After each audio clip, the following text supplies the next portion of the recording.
जय श्री राम दोस्तों, मैं केशवर पाल आज फिर एक नई वीडियो को लेकर हाजिर हुआ हूँ इस गहरी नज़र गीता में। तो दोस्तों, इसका नाम वास्तव में होना चाहिए रामपाल तेरी बुरी नज़र गीता में।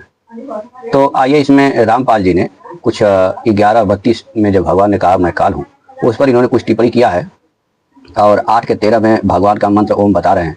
तो हम इसको देखेंगे कि वहाँ भगवान ने अर्जुन को क्या कहना चाहा था। ठीक है, क्या वास्तव में वो काल हैं जैसे ही रामपाल की नज़र में काल है।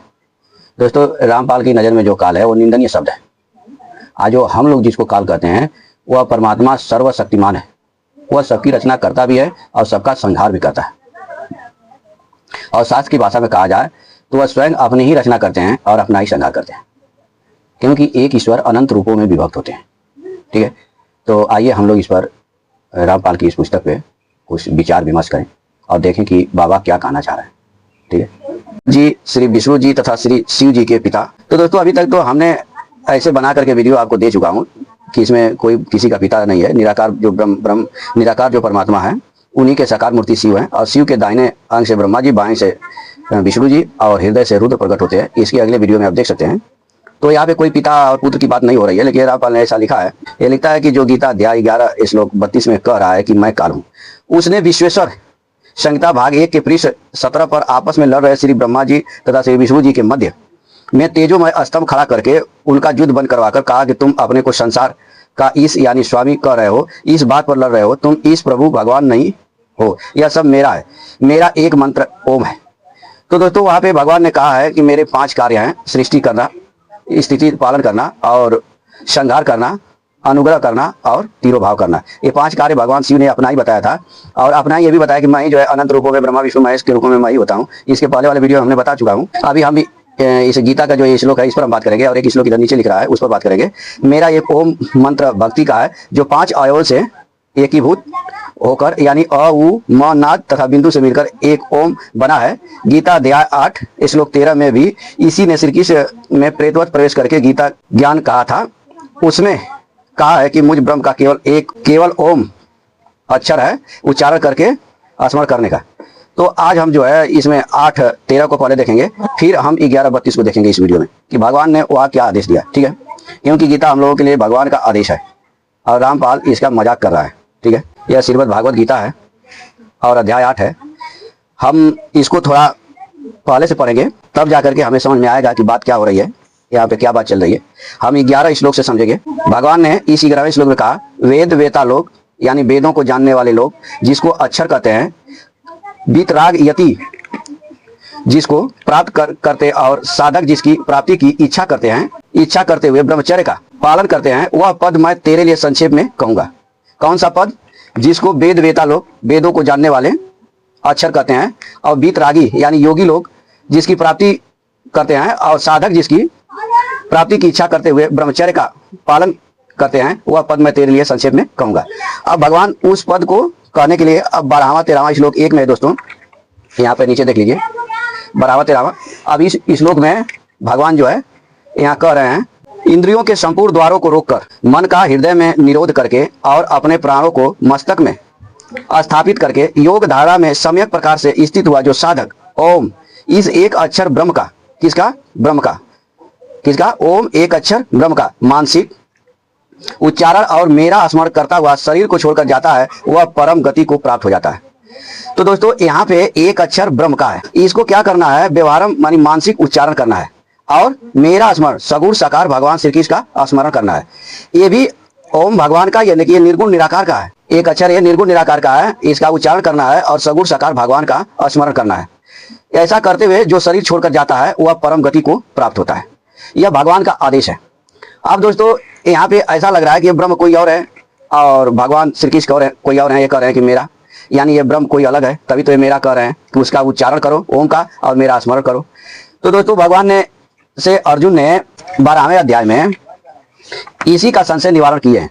यह अध्याय 11 है, इसका श्लोक संख्या 55 है। इसमें भगवान कहते हैं कि हे पांडव, जो मेरे लिए ही कर्म करने वाला है, मेरे ही परायण है और मेरा ही प्रेमी भक्त है तथा सर्वथा आसक्ति रहित और प्राणी मात्र के साथ बैर भाव से रहित है, वह भक्त मुझे प्राप्त होता है। तो अर्जुन ने यहाँ पे 12वें के शुरू में ही भगवान से प्रश्न करते हैं कि जो भक्त इस प्रकार 11वें अध्याय के 55वें श्लोक के अनुसार निरंतर आप में लगे रहकर आप सगुण साकार की उपासना करते हैं और जो अविनाशी अक्षरम, जो अक्षर ब्रह्म भगवान ने कहा था वहां पे, उसी का ये जो 13वां में भगवान ने कहा था, ओम, इस एक अक्षर ब्रह्म का मानसिक उच्चारण और मेरा स्मरण। इसी को अर्जुन ने यहाँ पे पूछा कि जो आपके सगुण साकार का उपासना करते हैं और जो अविनाशी अक्षर निर्गुण निराकार की उपासना करते हैं, उन दोनों में उत्तम योग वेता कौन है, मतलब उत्तम भक्त कौन है।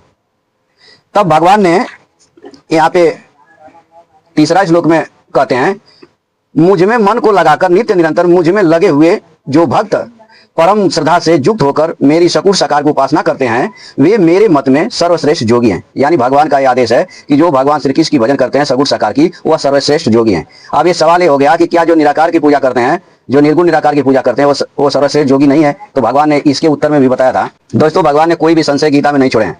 आपको यदि ज्ञान नहीं है तो आपके अंदर संशय आ सकता है। भगवान यह कहते हैं, और जो अपने इंद्रिय समूह को भली भांति बस में करके चिंतन में न आने वाले, सब जगह परिपूर्ण, देखने में न आने वाले, निर्विकार, अचल, ध्रुव, अक्षर और अव्यक्त की तत्परता से उपासना करते हैं, वे प्राणी मात्र के हित में प्रीति रखने वाले और सब जगह समबुद्धि वाले मनुष्य मुझे ही प्राप्त होते हैं। यानी दोस्तों, चाहे आप निर्गुण निराकार की भक्ति करो, चाहे सगुण साकार की भक्ति करो, आप परमात्मा को ही प्राप्त होगे। अब अभी भी ये आपको क्लियर नहीं हो पाया होगा, लगता होगा कि निर्गुण निराकार अलग है, उसका वो मंत्र है, इधर सगुण साकार भगवान श्री कृष्ण अलग है। तो अब इसको हम और थोड़ा सा क्लियर कर देते हैं। 14 श्रीमद् भागवत गीता, इसका श्लोक संख्या 27 है और अनुवाद इधर है। भगवान कहते हैं, क्योंकि ब्रह्म का और अविनाशी अमृत का, जो ओम एक मंत्र ब्रह्म का है, उसका और अविनाशी अमृत का तथा शाश्वत धर्म का और एकांतिक सुख का आश्रय मैं हूं। दोस्तों, एकांतिक सुख जो जिस सुख का कोई अंत न हो, आज जो शाश्वत स्थान है, जो बदलने वाला नहीं है, उसका मात्र एकमात्र आश्रय भगवान श्री कृष्ण है। तो यहाँ भगवान ने साफ शब्दों में कहा कि उस ब्रह्म का और अविनाशी अमृत का तथा शाश्वत धर्म का और एकांतिक सुख का आश्रय मैं हूं। अब भगवान ने 14वां श्लोक में कहा था, इसी 8 अध्याय का 14वां है, 8 का 4, कहते हैं कि हे तीर्थानंदन, अनंत चित्त वाला, जिसके चित्त में अन्य कोई नहीं हो मेरे सिवा, जो मनुष्य मेरा नित्य निरंतर स्मरण करता है, उस नित्य निरंतर मुझ में लगे हुए योगी के लिए मैं सुलभ हूं।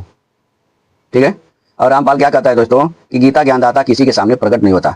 तो यह रामपाल का बड़ा झूठा गुमराह करने वाला ज्ञान है दोस्तों। भगवान ने फिर समझाते हुए अर्जुन को 15वां में कहते हैं, 8 का 15 है, महात्मा लोग मुझे प्राप्त करके दुखालय अर्थात दुखों के घर और अशाश्वत अर्थात निरंतर बदलने वाले पुनर्जन्म को नहीं प्राप्त होते। ठीक है। किसको प्राप्त करके? भगवान श्री कृष्ण को। भगवान ने फिर 16वें श्लोक में कहा, हे अर्जुन, ब्रह्मलोक तक सभी लोग पुनरावृत्ति वाले अर्थात वहां जाने पर पुनः लौटकर संसार में आना पड़ता है, परंतु हे कौन्तेय, मुझे प्राप्त होने पर पुनर्जन्म नहीं होता। दोस्तों, इस श्लोक में 2 चीज है, एक तो जाना है और एक है प्राप्त होना।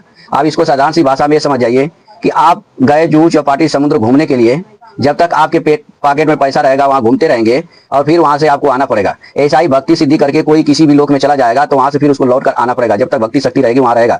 तो सबसे हमारे सनातन सदग्रंथों में सबसे ऊपर लोक ब्रह्मलोक है। ठीक है। तो ये वैसी चीज को बता रहे हैं कि यदि ब्रह्मलोक तक भी कोई जाएगा भक्ति साधना से तो उसको लौट कर आना पड़ेगा, लेकिन जो मुझे प्राप्त हो जाएगा वो लौट कर नहीं आएगा। ठीक उसी प्रकार से जैसे आप जुहू चौपाटी घूमने गए और समुद्र की लहरों में कूद गए, तो समुद्र की लहरों में कूद जाएंगे तो फिर आप वापस उस शरीर के से नहीं आ पाएंगे। ठीक है। आपका वहीं पे प्राण खत्म हो जाएगा। तो भगवान का एक कहने का अर्थ है कि जो मुझे प्राप्त हो जाता है यानी निष्काम हो जाता है और मेरे में वो मिल जाता है, वह कभी लौट कर नहीं आता। लेकिन जब तक किसी की कामना रहती है वो किसी भी लोक में चला जाए वो लौट कर आ जाता है। ठीक है। तो यहाँ रामपाल का एक और अज्ञान रहता है कि ब्रह्मलोक में ब्रह्म रहता है। ठीक है। थोड़ा सा हम दिखा देते हैं आपको कि ब्रह्मलोक में ब्रह्मा जी रहते हैं। दोस्तों, यह देवी भागवत है, श्रीमद् देवी भागवत, संस्कृत और हिंदी वाला दोनों है। प्रथम खंड है, गीता प्रेस गोरखपुर की है। इसमें स्कंद 3 है और अध्याय 6 है, पृष्ठ संख्या 269 है। यहाँ पे कहा गया है, देखिए, सत्य लोकम बतासु, इसका 35वां श्लोक है। 35वां श्लोक का इधर उत्तर है, यह सुंदरी सदा आपकी सहचरी बनकर रहेगी। इस पूज्यतम प्रेयसी को मेरी विभूति समझकर कभी भी इसका तिरस्कार न कीजिएगा। अब आप शीघ्र ही इसे साथ लेकर सत्यलोक में प्रस्थान करें और तत्व बीज से 4 प्रकार की समस्त सृष्टि करने में तात्पर हो जाए। यहाँ पे ये जो भगवती हैं ब्रह्मा जी को आदेश कर रही हैं। तो दोस्तों, हमारे सदग्रंथों में सत्यलोक जो है, सत्यलोक ब्रह्मा जी का लोक है। अब आगे देख लीजिए, यह 3य स्कंद है और इसका अध्याय 13 है और पृष्ठ संख्या जो है 308 है। इस पर यहाँ पे ब्रह्मलोकांच लिखा हुआ है। यहाँ पे कहा गया 17 नंबर श्लोक है, इसमें कहा गया है कि इस प्रकार सृष्टि रचना करके कमल से उत्पन्न, किससे उत्पन्न? कमल से। ब्रह्मा विष्णु महेश से काल और दुर्गा से उत्पन्न नहीं है। रामपाल क्या कहता है? ब्रह्मा जी काल और दुर्गा के पति पत्नी व्यवहार से उत्पन्न, ऐसे भ्रमित करता रहता है। तो यहाँ पे क्या लिखा है? कमल से उत्पन्न। भगवान ब्रह्मा जी ने सुमेरु पर्वत के शिखर पर एक सुंदर ब्रह्मलोक बनाया। तो ब्रह्मा जी कहाँ है? ब्रह्मलोक में। तो दोस्तों इसीलिए यहाँ पे भगवान कह रहे हैं कि अगर तू भक्ति करके किसी भी तरह से ब्रह्मलोक यदि चला जाएगा तो भी पुनरावृत्ति में आना पड़ेगा, लेकिन मुझे यदि प्राप्त हो जाएगा तो पुनरावृत्ति में नहीं आओगे। ठीक है, तो अब इस श्लोक को आप समझ गए होंगे। आगे हम 11:32 को देखते हैं। दोस्तों 11:32 को देखने से पहले हमें जो है अध्याय 10 में कुछ श्लोकों को लेना पड़ेगा। तो अध्याय 10 के पहले श्लोक में भगवान ने कहा, यह अध्याय 10 है, इसके पहले श्लोक में भगवान कहते हैं, हे महाबाहो अर्जुन, मेरे परम वचन को तुम फिर भी सुनो, जिसे मैं मुझसे अत्यंत प्रेम रखने वाले तुम्हारे लिए हित की कामना से कहूंगा। यानी तुम मुझे बड़ा प्रिय हो, इसलिए मैं तुझे ये वचन कह रहा हूं, इसको सुनो। क्या कहे भगवान ने? भगवान ने दूसरे में कहा कि मेरे प्रकट होने को न देवता जानते हैं और न महर्षि, क्योंकि मैं सब प्रकार से देवताओं और महर्षियों का आदि हूँ। भगवान ने तीसरा श्लोक में कहा, जो मनुष्य मुझे अजन्मा अनादि और संपूर्ण लोकों का महान ईश्वर जानता है, अर्थात धीरता से संदेह रहित स्वीकार कर लेता है, वह मनुष्यों में ज्ञानवान है और वह संपूर्ण पापों से मुक्त हो जाता है। तो दोस्तों रामपाल तो कभी भगवान को अजन्मा अनादि और लोगों का महान ईश्वर नहीं मानता, तो यह ज्ञानी भी नहीं है और पापों से मुक्त भी नहीं हो सकता। भगवान ने यहाँ पे बहुत कुछ अपना बताते हुए बता रहे हैं। तब अर्जुन को, यहाँ अर्जुन वाच है, श्लोक संख्या 12 और 13 में ये बता रहे हैं कि परम ब्रह्म परम धाम और महान पवित्र आप ही हैं, शाश्वत दिव्य पुरुष आदि देव अजन्मा और सर्वव्यापक, ऐसा आपको सब ऋषि देवर्षि नारद आसित देवल तथा व्यास कहते हैं और स्वयं आप भी मेरे प्रति कहते हैं। भगवान ने अभी 10 के 3 बताया कि मैं अजन्मा हूँ, जो ये मान लेता है वो ज्ञानी है और जो नहीं मानता है वो अज्ञानी है, मूर्ख है और पाप से मुक्त भी नहीं हो सकता। तो यहाँ अर्जुन यही कर रहे हैं। फिर आगे अर्जुन ने 14वें श्लोक में कहा कि 10 का 14 है, केशव मुझसे आप जो कुछ कह रहे हैं यह सब मैं सत्य मानता हूँ। हे भगवान, आपके प्रकट होने को न तो देवता जानते हैं और न दानव ही जानते हैं, क्योंकि आप सबके आदि हैं। भगवान ने कहा भी था कि मैं सबके आदि हूँ। 15वां बोले कि हे भूत भावन, हे भूतेश, हे देवदेव, हे जगतपते, हे पुरुषोत्तम, आप स्वयं ही अपने आप से अपने आप को जानते हैं। 16वां में बोले, अर्जुन बोल रहे हैं दोस्तों, ये 10 का 16 है, इसलिए जिन विभूतियों से आप इन संपूर्ण लोकों को व्याप्त करके स्थित हैं, उन सभी अपनी दिव्य विभूतियों का संपूर्णता से वर्णन करने में आप ही समर्थ हैं। यानी आप जितनी विभूतियां आपकी जो है वो जो है कि आप जैसे भी संसार को व्याप्त करके स्थित हैं, उन सबका वर्णन आप ही करने में समर्थ हैं। अर्जुन 17वां में कहते हैं कि हे योगिन, निरंतर सांगोपांग चिंतन करता हुआ मैं आपको कैसे जानूं, और हे भगवान, किन किन भावों में आप मेरे द्वारा चिंतन किए जा सकते हैं, अर्थात किन किन भाव से मैं आपका चिंतन करूं। जब अर्जुन फिर पूछते हैं दोस्तों 18वां में कि हे जनार्दन, आप अपने योग सामर्थ्य को और विभूतियों को विस्तार से फिर कहिए, क्योंकि आपके अमृतमय वचन सुनते सुनते मेरी तृप्ति नहीं हो रही है। अब यहाँ भगवान अपनी विभूतियों का यहाँ से दोस्तों वर्णन करेंगे। अर्जुन से कहते हैं कि हाँ ठीक है, मैं अपनी दिव्य विभूतियों को तेरे लिए प्रधानता से संक्षेप से कहूंगा, क्योंकि हे कुरुश्रेष्ठ, मेरी विभूतियों के विस्तार का अंत नहीं है। यानी भगवान की विभूतियां कितना है इसका अंत नहीं है। रामचरितमानस में भी एक चौपाई आई है दोस्तों, हरि अनंत हरि कथा अनंत, अनुभव गम्य भजे जय संता। संत वही है जो भगवान के कुछ अंश को समझ जाए और उसको भजे, ठीक है, क्योंकि भगवान अनंत है, उनकी कथाएं अनंत हैं। तब भगवान ने 20वां में कहा था दोस्तों, हे नींद को जीतने वाले, 10 का 20 है, हे नींद को जीतने वाले अर्जुन, संपूर्ण प्राणियों के आदि मध्य तथा अंत में मैं ही हूँ, और संपूर्ण प्राणियों के अंतःकरण हृदय में स्थित आत्मा भी मैं ही हूँ। ठीक है, यहाँ भगवान अपनी विभूतियों को बताते हुए एक श्लोक और पढ़ते हैं, मैं वेदों में शाम वेद हूँ, देवताओं में इंद्र हूँ, इंद्रियों में मन हूँ और प्राणियों की चेतना हूँ। फिर दोस्तों भगवान ने यह भी कहा कि हे पार्थ, यहाँ देखिए भगवान ने 10 के 23 में अपनी विभूति बताते हुए बोले कि रुद्रों में शंकर और यक्षों में कुबेर मैं हूँ, वसुओं में पवित्र करने वाली अग्नि और शिखर वाले पर्वतों में सुमेरु मैं हूँ। ये सारी विभूतियां अपनी भगवान ने बताया दोस्तों। ये देखिए 29 में कहते हैं कि नागों में अनंत शेष नाग, जल जंतुओं का अधिपति वरुण मैं हूँ, पितरों में आर्यमा और शासन करने वालों में यमराज मैं हूँ। यानी वो पितरों का जो हेड हैं, वो आर्यमा जो हैं वो भी भगवान की एक विभूति हैं, और वरुण भी भगवान की विभूति है, और यमराज भी भगवान की एक विभूति है। तब भगवान ने 30वां में कहा था कि दैत्यों में प्रहलाद और गणना करने वालों में ज्योतिषियों में काल मैं हूँ। ठीक है, यहाँ काल मैं हूँ, तथा पशुओं में सिंह और पक्षियों में गरुड़ मैं हूँ, पवित्र करने वालों में वायु और शास्त्रधारियों में राम मैं हूँ, जल जंतुओं में मगर मैं हूँ और नदियों में गंगा जी मैं हूँ। फिर दोस्तों ये अध्याय 10 के 33वां भगवान ने कहा कि अक्षरों में आकार और समासों में द्वंद्व समास मैं हूं, अक्षय काल अर्थात काल का भी महाकाल तथा सब और। ये रामपाल क्या कहता है ना कि 1000 भुजा वाला है। देखिए ये भगवान अपनी विभूति को बता रहे हैं कि अक्षय काल भी मैं हूँ। और रामपाल के ज्ञान में क्या है कि काल की जन्म मृत्यु होती रहती है, लेकिन यहाँ भगवान क्या कर रहे हैं, अक्षय काल मैं हूँ और सब और मुख वाला धाता सबका पालन करने वाला भी मैं हूँ। फिर भगवान ने 34वां विभूतियां बताते हुए बोले, सबका हरण करने वाली मृत्यु और भविष्य में उत्पन्न होने वाला भी मैं हूँ तथा स्त्री जाति में कृति श्री वाक वाणी स्मृति मेगा घृति और क्षमा भी मैं हूँ। दोस्तों भगवान की मृत्यु एक विभूति है और इसका हमारे जीवन में योगदान ये है कि हम यदि पिछले जीवन में कोई बुरी जोनी में गए होंगे, जैसे कुत्ते सियार या शेर या सुअर के रूप में गए होंगे, तो भगवान जब हम मरते हैं तो हमारी सारी चेतनाएं हरण कर लेते हैं। अगर वो हरण नहीं करते तो इस जन्म में हमें शायद उसकी याद आती और हमें बहुत बुरा लगता। तो हमें भगवान का एक यहाँ पे बड़ा उपकार भगवान हमारे ऊपर करते हैं कि वो हमारी सारी चेतनाओं को हरण कर लेते हैं कि हम भूतकाल में क्या थे। ठीक है, तो दोस्तों भगवान ने इतना सारी विभूतियां बताते हुए अर्जुन को बताया और फिर हम चलते हैं, आगे बढ़ते हैं। 42वां भगवान ने अर्जुन से कहा कि अथवा हे अर्जुन, तुम्हें इस प्रकार बहुत सी बातें जानने की क्या आवश्यकता है, जबकि मैं अपने किसी एक अंश से इस संपूर्ण जगत को व्याप्त करके स्थित हूं, अर्थात अनंत ब्रह्मांड मेरे किसी एक अंश में है। जब भगवान ने ऐसा कहा दोस्तों, तब पहले 11 के पहले श्लोक में अर्जुन के मन में प्रश्न उठ गया। वो कहते हैं कि केवल मुझ पर कृपा करने के लिए आपने जो परम गोपनीय आध्यात्मिक विषय वचन कहे हैं, उससे मेरा यह मोह नष्ट हो गया है। अब यहाँ पे अर्जुन को पता चल गया कि भगवान ही सब कुछ है, भगवान के सिवा कुछ भी नहीं है। तो फिर दूसरे श्लोक में कहते हैं, क्योंकि हे कमल नयन, संपूर्ण प्राणियों के उत्पत्ति तथा विस्तार विनाश, संपूर्ण प्राणियों के उत्पत्ति तथा विनाश मैंने विस्तार पूर्वक आपसे ही सुने हैं और आपका अविनाशी महात्म्य भी सुना हूं कि आप अविनाशी हैं। तीसरा में बोल रहे हैं, 11 का 30 है कि हे पुरुषोत्तम, आप अपने आप को जैसा कहते हैं यह वास्तव में ऐसा ही है। हे परमेश्वर, देखिए परमेश्वर शब्द भी लिखा हुआ है, हे परमेश्वर, आपके ईश्वर संबंधी रूप को मैं देखना चाहता हूं। यहाँ अर्जुन के मन में प्रश्न उठ जाता है कि जैसा आप कह रहे हैं क्या वैसा ही है, तो मैं आपके ईश्वर संबंधी रूप को देखना चाहता हूं। ये नहीं दोस्तों कि काल ने जबरदस्ती दिखा करके युद्ध करवा दिया। ठीक है, तब भगवान ने, अर्जुन फिर कह रहे हैं चौथा में कि हे प्रभु, मेरे द्वारा आपका वह ऐश्वर्य रूप देखा जा सकता है। ऐसा अगर आप मानते हैं तो हे योगेश्वर, आप अपने उस अविनाशी स्वरूप को मुझे दिखा दीजिए। अब यहाँ भगवान बोल रहे हैं 5वां में कि हे पीतानंदन, अब मेरे अनेक तरह के और अनेक वर्णों तथा आकृतियों वाले सैकड़ों हजारों अलौकिक रूपों को तू देख। यहाँ से भगवान ने अपना रूप, विराट रूप दिखाना चालू करते हैं दोस्तों, और एक पर एक रूप दिखाते चले जाते हैं।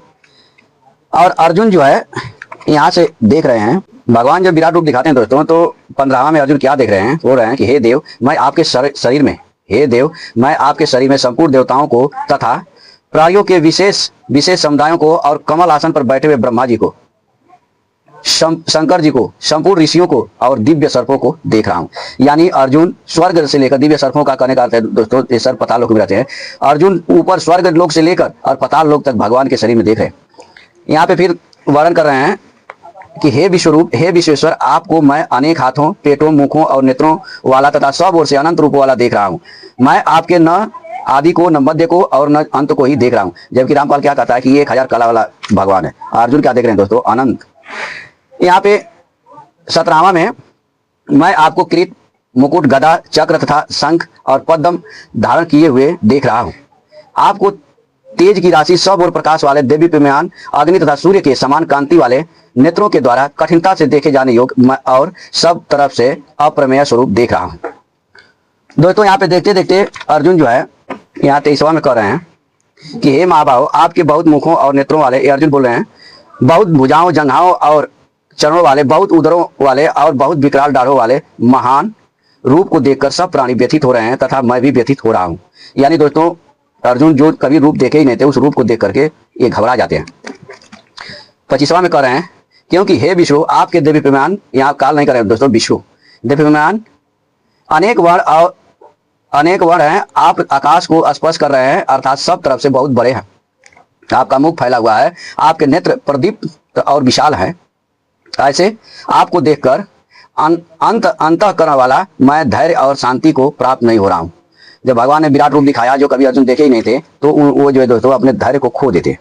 यहाँ पे 26 और 27 में है हमारे पक्ष के मुख्य मुख्य योद्धाओं के सहित भीष्म, द्रोण और वह कर्ण भी आप में प्रविष्ट हो रहे हैं। राजाओं के समुदायों के सहित धृतराज के वे ही सब के सब पुत्र आपके विकराल दारों के कारण भयंकर मुखों में बड़ी तेजी से प्रविष्ट हो रहे हैं। उनमें से कई एक तो चूर हुए सिरों सहित आपके दांतों के बीच में फंसे हुए दिख रहे हैं। दोस्तों, अब ये सवाल ये है कि जब भगवान के मुख में भीष्म, द्रोण, कर्ण ये सब चले गए और धृतराज के सब पुत्र चले गए, और कुछ लोगों को तो ये देख रहे हैं कि उनके दांतों में सिर चूर हुए, सिरों वाला उनके सिर भी चूर हो गया। तो दोस्तों, जब भगवान यहाँ खा गए सबको, तो अर्जुन ने युद्ध कौन किससे किया?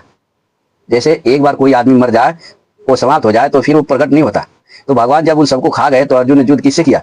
तो यहाँ पे अर्जुन को भविष्य दिखा रहे हैं भगवान, क्योंकि अर्जुन को टेंशन था कि हम जीतेंगे कि नहीं जीतेंगे। जब इतना कुछ दिखाने के बाद दोस्तों, जब अर्जुन बिल्कुल घबरा जाते हैं, तब वहां 31वां में पूछते हैं, 11 के 31वां में, कि मुझे यह बताइए कि उग्र रूप वाले आप कौन हैं? हे देवताओं में श्रेष्ठ, आपको नमस्कार हो। आप प्रसन्न होइए। आदि रूप आपको मैं तत्व से जानना चाहता हूं, क्योंकि मैं आपकी प्रवृत्ति को भली भांति नहीं जानता कि आप कौन हैं। तब भगवान ने यहाँ कहा 32वां में दोस्तों, मैं संपूर्ण लोगों का नाश करने वाला बढ़ा हुआ काल हूं, और इस समय मैं इन सब लोगों का संहार करने के लिए यहाँ आया हूं। तुम्हारे प्रतिपक्ष में जो योद्धा लोग खड़े हैं, वे सब तुम्हारे युद्ध किए बिना भी नहीं रह सकते। तो दोस्तों, सवाल ये है कि भगवान ने तो सबको खा लिया, अर्जुन देख रहे हैं कि सबके सब भगवान के मुख में चले गए, तो फिर अर्जुन किससे युद्ध करेगा? तो यहाँ भगवान जो काल शब्द का प्रयोग कर रहे हैं, 10 के 30 में हमने आपको दिखाया, फिर दिखा देता हूँ। यह 10 का 30 है। इसमें जो अनुवाद इधर भगवान ने कहा था कि मैं दैत्यों में प्रहलाद और गणना करने वालों ज्योतिषियों में काल हूँ, मैं हूँ। तो यहाँ पे उसी चीज को बता रहे हैं दोस्तों कि मैं वही समय रूपी काल हूँ। अब इन लोगों का समय पूरा हो गया है, राजा लोग का, और तुम युद्ध के लिए खड़े हो जाओ। 33वां श्लोक में कह रहे हैं कि इसलिए तुम युद्ध के लिए खड़े हो जाओ और यश को प्राप्त करो तथा शत्रुओं को जीतकर धन धान्य से संपन्न राज्य को भोगो। ये सभी मेरे द्वारा पहले से ही मारे हुए हैं। हे सव्यसाचीन, अर्थात दोनों हाथों से बाण चलाने वाले अर्जुन, इनको मारने में निमित्त मात्र बन जाओ। तो दोस्तों, यहाँ पे जब पहले से ही भगवान मार दिए थे, यदि कोई है उसको मार दिया जाए तो क्या वो जीवित खड़ा रहेगा? नहीं। अगर वो जीवित है तो फिर उसको मारा नहीं गया था। तो यहाँ पे भगवान ने अर्जुन को भविष्य दिखाया था कि आपको चिंता है कि हम जीतेंगे कि नहीं जीतेंगे। यह दूसरा का 6वां श्लोक है। इसमें अर्जुन को शंका था दोस्तों कि हम नहीं जानते कि हम लोगों के लिए युद्ध करना और न करना, इन दोनों में से कौन सा अत्यंत श्रेष्ठ है, अथवा हम उन्हें जीतेंगे या वे हमें जीतेंगे। जिनको मारकर हम जीना भी नहीं चाहते, वे ही धृतराष्ट्र के संबंधित हमारे सामने खड़े हैं। तो यहाँ इस श्लोक में अर्जुन को शंका था कि हम लोग जीतेंगे या नहीं जीतेंगे। उसी चीज को यहाँ भगवान ने कहा कि ये सब पहले से ही मेरे द्वारा मारे गए हैं, क्योंकि मैं गणना करने वालों में काल भी, समय भी मैं हूं। तो ये लोग पहले से ही मारे गए हैं, तुम चिंता मत करो और युद्ध के लिए खड़े हो जाओ। ठीक है, ये नहीं कि कोई काल नामक दूसरी हस्ती है भगवान से अलग। ठीक है, भगवान ने आगे पूरे 34वां में बताया था कि द्रोण और भीष्म तथा जयद्रथ और कर्ण तथा अन्य सभी मेरे द्वारा मारे हुए सूरवीरों को तुम मारो। तुम व्यथा मत करो और युद्ध करो। युद्ध में तुम निसंदेह बैरियों को जीतोगे। यानी जो तुम्हें चिंता है कि हम बैरियों को जीतेंगे कि नहीं जीतेंगे, तुम निसंदेह जीतो। ये लोग मेरे द्वारा पहले से ही मारे गए हैं। यानी भगवान समय है, तो समय अब इन लोगों का पूरा हो गया है। भगवान ने संपूर्ण रूप से सीधे सीधे उनको ये बता दिया कि अब टेंशन मत लो और युद्ध करो। एक श्लोक और देखिए, 11 का 35वां है। इसमें संजय वाच है। संजय बोले, भगवान केशव का यह वचन सुनकर भय से कांपते हुए किरीटधारी अर्जुन हाथ जोड़कर नमस्कार करके और भयभीत होते हुए भी फिर प्रणाम करके गदगद वाणी से भगवान कृष्ण से बोले। तो यहाँ पे दोस्तों जो दिव्य दृष्टि संजय को मिली है, वो भगवान कृष्ण को बोलते हुए देख रहे हैं, लेकिन रामपाल को कुछ भी नहीं मिला है। तो ये कहता है कि काल बोल रहा है, काल बोल रहा है, चिल्लाता रहता है। अभी सवाल यह है कि अर्जुन डर क्यों गए थे? तो अर्जुन ने स्वयं बताया दोस्तों। यह श्लोक 11 का 45 है। अर्जुन डर क्यों गए थे? ये अर्जुन कह रहे हैं कि जिसको पहले कभी नहीं देखा, उस रूप को देखकर मैं हर्षित हो रहा हूं, और साथ ही साथ भय से मेरा मन अत्यंत व्यथित हो रहा है। अतः आप मुझे अपने उसी देव रूप, शांत विष्णु रूप को दिखाइए। हे देवेश, हे जगत निवास, आप प्रसन्न होइए। यानी यहाँ पे कुल मिला जिलाकर दोस्तों अर्जुन ने कभी वैसा रूप देखा ही नहीं था, इसलिए वो जो है व्यथित हो रहे थे। तो उन्होंने भगवान से आग्रह किया 46वां में कि मैं आपको वैसे ही किरीट मुकुटधारी, हाथ में चक्र लिए हुए अर्थात चतुर्भुज रूप देखना चाहता हूं। हे विश्वमूर्ति, आप उसी चतुर्भुज रूप में शंख चक्र गदा पद्म सहित हो जाइए। भगवान ने पहले ही वो रूप दिखाया हुआ था दोस्तों। ये देखिए 17वां है, 11 का 17वां, इसमें भगवान ने रूप दिखाया था कि मैं आपको, अर्जुन कह रहे हैं, ये अर्जुन वाच है कि मैं आपको किरीट, मुकुट, गदा, चक्र तथा शंख और पद्म धारण किए हुए देख रहा हूँ। तो यह रूप पहले ही भगवान ने दिखाया था। इसी रूप को देखने के लिए वहां अर्जुन ने आग्रह किया। अर्जुन डर क्यों गए? क्योंकि वे जो है पहले कभी ऐसा रूप नहीं देखा था। ठीक, तो दोस्तों हमें आशा नहीं पूर्ण विश्वास हो गया होगा कि आपने इस वीडियो में आपको कुछ ज्ञान मिला होगा। ओम निर्गुण निराकार परमात्मा का मंत्र है, उसका उच्चारण करना है 8 के 13 में, और भगवान श्री कृष्ण का स्मरण करना है। हमने ये भी दिखाया आपको कि जो ब्रह्म का मंत्र ओम है, आज जो शाश्वत स्थान है जहाँ से फिर जाने के बाद लौट कर आना नहीं पड़ता, 14 का 27, वह स्थान स्वयं भगवान के आश्रित है। ठीक है, जो भगवान के आश्रित होते हैं उनको वह स्थान फ्री में मिल जाता है। काल शब्द का जो 11 के 32 में प्रयोग किया गया था दोस्तों, यह समय है, समय रूपी काल जो भगवान है वो अपने उस विभूति को बता रहे हैं कि मैं वही काल प्रकट हो गया हूँ और अब मैं इन लोगों को खाऊंगा। ठीक है, क्योंकि भगवान का अवतार ही, अध्याय 4 के 7 में भगवान ने कहा, जब जब धर्म की हानि होती है, असुर लोग बढ़ जाते हैं, तब तक मैं संसार में अवतार लेता रहता हूँ और दुष्टों का विनाश करता हूँ और साधु संतों की रक्षा करता हूँ। तो दोस्तों वही भगवान का समय रूपी यहाँ पे बात चला हुआ है, उसी समय रूपी को काल उन्होंने कहा है। तो ये रामपाल जो है भ्रम फैलाता रहता है कि काल नामक कोई हस्ती दूसरी है और उसे डरवा करके लोगों को गुमराह करके अपने जाल में फंसाता रहता है। तो हम यही कहेंगे, आप स्वयं शास्त्रों का अध्ययन करें और इसके जाल से बचें। ठीक है, तो आज के लिए इतना ही, फिर मिलेंगे नेक्स्ट वीडियो में, तब तक के लिए जय सीताराम।